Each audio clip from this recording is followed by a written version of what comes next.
தேவன் வந்தால் குழந்தை வடிவிலே பாட்டு. நீங்க கம்பன் ஒரு ரசிகராக இருக்கா? கம்பன் தானே. கல்லிடை கிடந்து போது கலையிடை கலந்த நீத்தம் அப்படின்னு கம்பன் பாட்டு ஒன்று உண்டு. என்ன சொல்றான்னா, எங்கேயோ மழை பெய்து ஆறா ஓடி ஒரே கடல்ல போய் கலக்குது. வள்ளலார் என்ன எழுதுறார்? ராமலிங்க எழுதுறார், பொங்குவர சமயம் என்னும் நதிகள் எல்லாம் புகுந்து கலந்திட நிறைவாய் பொங்கி ஓங்கும் கங்குகரை காணாத கடல். அதே எங்க ஒண்ணு எல்லாம் கடல்ல போய் கலக்குது. எத்தனை ஆறு ஒண்ணா எல்லாம் ஒண்ணுதான். ஆத்தி சூடில பாரதிய அதான் எழுதினார். ஆத்தி சூடி இடம்பெற அழிந்து மோனத்திற்கு முழுவெழுமையான பாட்டை பார்த்தாலும் அதுதான். ஒரு சினிமா பாட்டுல காட்சி என்ன? 3 நண்பர்கள், ஒருவன் இந்து, ஒருவன் கிறிஸ்தவன், ஒருவன் இஸ்லாம், ஒரு குழந்தையை பாதுகாப்பாக நடத்துகிறார்கள். அதான் பாட்டு. ராமன் என்பது கங்கை நதி, அல்லாஹ் என்பது சிந்து நதி, இயேசு என்பது பொன்னி நதி. அப்ப இந்தியாவில் ஓடுற 3 நதிகளுக்கு 3 மதம் சொல்லிட்டாரா? ராமன் என்பது கங்கை, அல்லாஹ் என்பது சிந்து நதி, இயேசு என்பது பொன்னி நதி. நதிகள் பிறக்கும் இடம் பலவாகும், எல்லா நதியும் கலக்கும் இடம் ஒன்றாகும் அப்படின்னு சினிமா பாட்டுல கண்ணதாசன் ஒரு முழுக்க சமுதாய சிந்தனை. உங்களுக்கு கடவுள் செய்த பாவம் இங்கு காணும் துன்பம் யாவும் ஒரு சினிமா பாட்டு. கடவுள் செய்த பாவம் இங்கு காணும் துன்பம் யாவும். அதுல எழுதார், கொடுப்பவன் தானே மேல்ஜாதி, கொடுக்காதவனே கீழ்ஜாதி, படைத்தவன் பெயரால் தாக்கி வைத்தான் பாழாய் போன பூமியிலே. நீங்க கொடுப்பவன் தானே மேல்ஜாதிங்கிறது வேற ஒன்றும் இல்லை. அப்படியே அப்பை பாட்டை உருவாங்க. விட்டார் பெரியோர் விடாதார் இடிகுலத்தோ பட்டாமையில் உள்ளபடி அப்படின்றது தான். ஏனியம் அவர் எழுதின ஒரு பாட்டு உள்ளம் என்பது ஆமை. அந்த பாட்டை கேட்டுப்பீங்க. நடிகர் திலகம் பழா நடிச்சிருப்பார். ஒரு போட்டியில் அவரும் ஜெமினி கணேசன் சாரும் நடிகர் திலகம் கீழே விழுந்து காலில் அடிபட்டிருக்கோம். நோக்கி நோக்கி நடந்து போற மாதிரி ஒரு காட்சி. உள்ளம் என்பது ஆமை, அது உண்மை என்பது ஊமை. அது மெய்யப்பட்டு பிடிக்கல. காரணம் என்னன்னா ஆமைக்கு வருது. நீங்க சினிமாவை ஒன்று பார்க்க கோடிக்கணக்காக இன்னைக்கு படம் போட்டு படம் எடுக்கிறாங்க. அப்பெல்லாம் லட்சக்கணக்கில் போட்டு எடுக்கிறாங்க.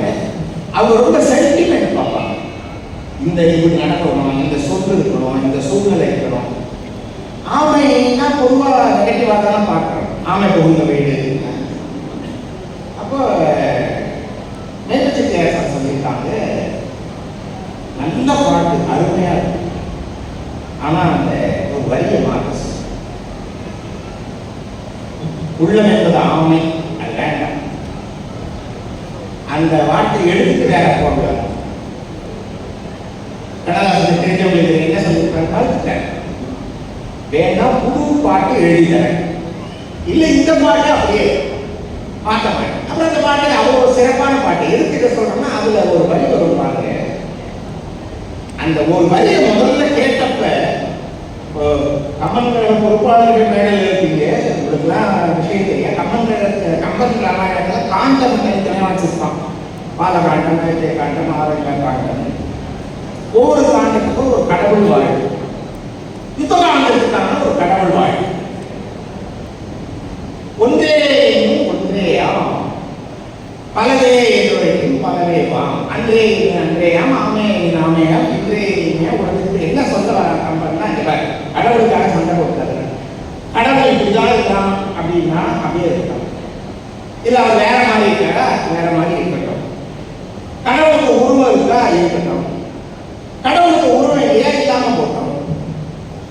கடவுளுமே ஒருத்தர் இல்லைன்னு இல்லாமே போட்டுட்டார். ஒரு வேலையை பாரு, இதுதான் கம்பன் பாட்டு. நீங்க நம்பர் வந்து பாட்டை தேடி பாருங்க. ஒன்றே ஒன்றே ஆகும் கடவுள் வாழ்வு. இப்ப இந்த கண்ணதாசனோட சினிமா பாட்டுக்கு வாங்க.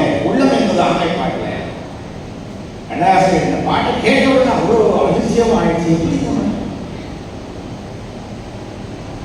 தெய்வம் என்றால் அது தெய்வம், வெறும் சிலை என்றால் அது சிலைதான்.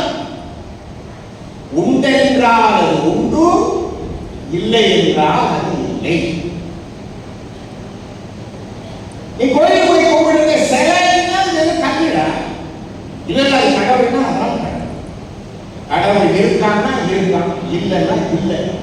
இதை ஒரு சினிமா பாட்டிலே கண்ணதாசன் ஆளு அப்படியே கம்பனை உள்ள வாங்க. நீங்க இன்னொரு பாட்டு, நல்லவர்கள் எல்லாம் சாட்சிகள் ரெண்டு, ஒன்று மனசாட்சின்னு பாட்டு. அதுல